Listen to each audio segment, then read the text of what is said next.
नमस्कार, आपका स्वागत है फटाफट खबरों में। मैं हूं आपके साथ रुचिका जसवाल। आज हम लेकर आए हैं उत्तराखंड के हर छोटे बड़े शहर की सबसे तेज और ताजा खबरें। तो चैनल को सब्सक्राइब कीजिए और वीडियो कहां से देख रहे हैं कमेंट बॉक्स में जरूर बताएं।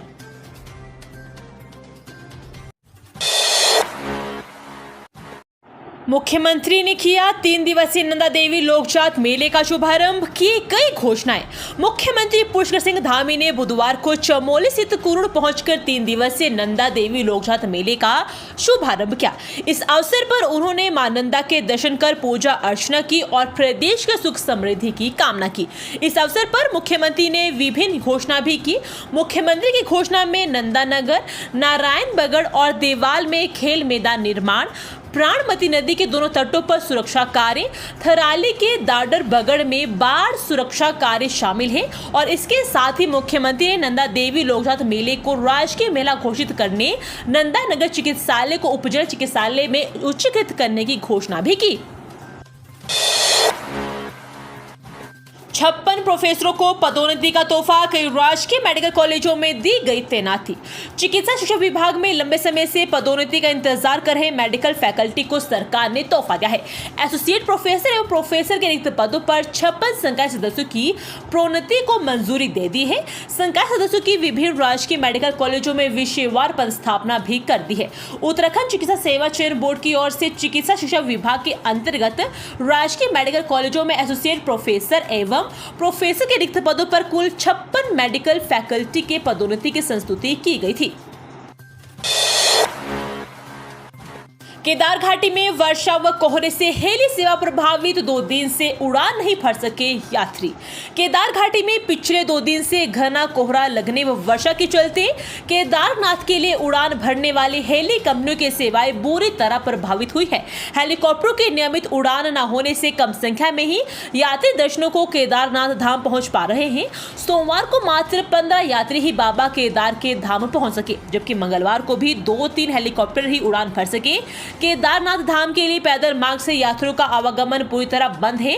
वहीं यात्रियों की हेलीकॉप्टर से केदारनाथ पहुंचने की आज भी मौसम रोक रहा है। 2 दिन से केदार घाटी में मौसम हेली सेवा के अनुकूल नहीं है, जिससे हेलीकॉप्टर केदारनाथ धाम के लिए उड़ान नहीं भर पा रहे हैं। युवाओं के लिए बड़ी खुशखबरी, उत्तराखंड सरकार जल्द ही 2000 पदों पर करेगी पुलिस भर्ती। उत्तराखंड में पुलिस भर्ती की तैयारी कर रहे युवाओं के लिए बड़ी खुशखबरी आई है। दरअसल उत्तराखंड सरकार ने जल्द ही 2000 पदों पर पुलिस जवानों की भर्ती का फैसला लिया है। इसे लेकर पुलिस मुख्यालय प्लान तैयार कर रहा है। विभाग के मुताबिक जल्द ही इसका नोटिफिकेशन जारी किया जाएगा। पुलिस प्रवक्ता नीलेश आनंद भरने का बयान, पुलिस जवानों की भर्ती से पुलिस विभाग मजबूत होगा और तेजी के साथ पुलिस डिपार्टमेंट में काम करेगा। Civil police, PAC police, fire police के जवानों की भर्ती होगी।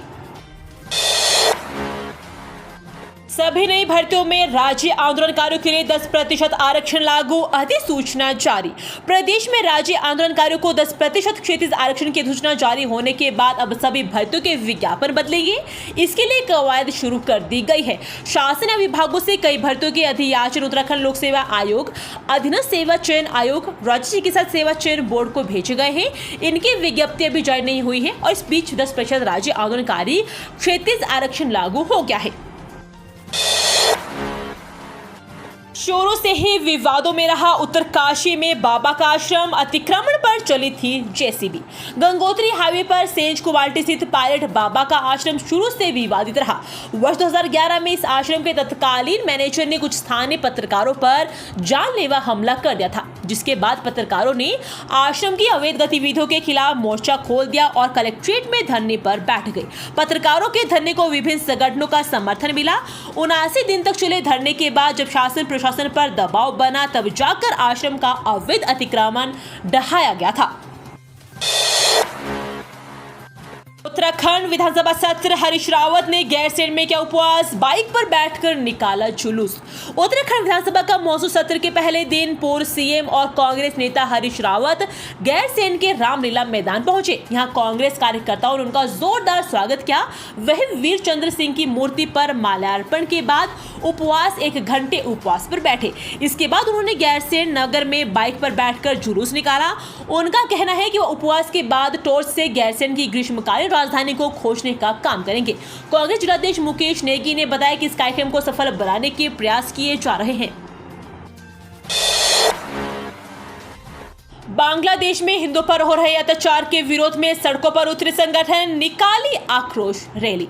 बांग्लादेश में हिंदुओं पर हो रहे अत्याचार के विरोध में विभिन्न हिंदू संगठन राजधानी देहरादून की सड़कों पर उतरे। तमाम संगठन गांधी पार्क पर एकत्रित हुए। इसके बाद जनसैलाब बांग्लादेश सरकार के खिलाफ नारेबाजी करते हुए कचहरी के लिए रवाना हुआ। आक्रोश रैली घंटाघर होते हुए पलटन बाजार के रास्ते कचहरी पहुंची। उत्तराखंड सरकार ने हाईकोर्ट में बताया 25 अक्टूबर तक संपन्न करा लेंगे निकाय चुनाव, आयोग की बढ़ेगी मुश्किलें। नैनीताल हाईकोर्ट ने राज्य में तय समय पर निकाय चुनाव न कराए जाने को लेकर दायर जनहित याचिकाओं पर सुनवाई के दौरान राज्य सरकार से पूछा कि पूर्व के आदेश पर निकाय चुनाव कराने के लिए क्या प्लान पेश किया। पूर्व में कोर्ट ने सरकार को यह बताने को कहा था कि कब तक राज्य चुनाव आयुक्त नियुक्त करेंगे और निकाय चुनाव कब तक संपन्न हो जाएंगे। मामले में अपर सचिव शहरी विकास नितिन भदौरिया कोर्ट में पेश हुए। उन्होंने कोर्ट को अवगत कराया कि अगस्त अंतिम सप्ताह या सितंबर प्रथम सप्ताह में राज्य चुनाव आयुक्त की नियुक्ति कर दी जाएगी और 25 अक्टूबर तक निकाय चुनाव संपन्न करा लिया जाएंगे। सुनवाई पर राज्य सरकार की ओर से माधवी वक्ता SN बाबुलकर ने कोर्ट को अवगत कराया कि राज्य में तय समय के भीतर चुनाव लोकसभा चुनाव की वजह से नहीं हो पाए, क्योंकि राज्य का प्रशासन लोकसभा के चुनाव संपन्न कराने में व्यस्त था। उसके बाद बरसात शुरू हो गई और आधा प्रशासन आपदा में व्यस्त थे। ऐसी परिस्थिति में राज्य निकाय चुनाव संपन्न कराने में सक्षम नहीं था। अभी राज्य आपदा झेल रहा है, जिसकी वजह से निकाय चुनाव तय समय पर नहीं हो सके। अब सरकार 25 अक्टूबर से पहले निकाय चुनाव कराने को तैयार है। जारी रहा धरना प्रदर्शन का दौर, एससी के आदेश को रद्द करने की मांग। उत्तराखंड में भी SC/ST के आरक्षण में क्रीमी लेयर लागू करने को लेकर विरोध प्रदर्शन का दौर जारी रहा। इस दौरान पुलिस बल भी तैनात रहा। बुधवार को रुड़की में अनुसूचित जाति जनजाति के समस्त संगठनों के कार्यकर्ताओं ने आरक्षण को लेकर प्रदर्शन किया। रुड़की के नगर निगम पुल और मालवीय चौक से भीम आर्मी के कार्यकर्ता तहसील परिसर पहुंचे और वहां पर ASDM को ज्ञापन सौंपा। गर्भवती को अस्पताल लेकर निकले घरवाले, रास्ते में कार ने मारी टक्कर, 4 लोगों की मौत। नैनीताल हाईवे पर कार की टक्कर से टुक-टुक सवार गर्भवती महिला समेत 4 लोगों की मौत हो गई, जबकि 2 लोग घायल हो गए। इसका पता चलते ही मृतकों के स्वजन में कोहराम मच गया है। सूचना पर पहुंची पुलिस ने शव को कब्जे में लेकर पोस्टमार्टम के लिए भेज दिया। कार चालक को पुलिस ने हिरासत में ले लिया है। भूरा रानी निवासी रविंद्र साहनी की 25 वर्षीय पत्नी ज्योति गर्भवती थी। बुधवार सुबह दर्द होने पर परिवार के ही 42 वर्षीय उर्मिला पत्नी लोहा साहनी, 36 वर्षीय विभा पत्नी प्रमोद साहनी, कांति देवी पत्नी दिनेश साहनी और ललिता पत्नी सुबोध साहनी उसे टुक-टुक से जिला अस्पताल ले जा रहे थे। ये थी आज की फटाफट खबरें। हम मिलेंगे अगले बुलेटिन में, तब तक के लिए धन्यवाद। जय हिंद।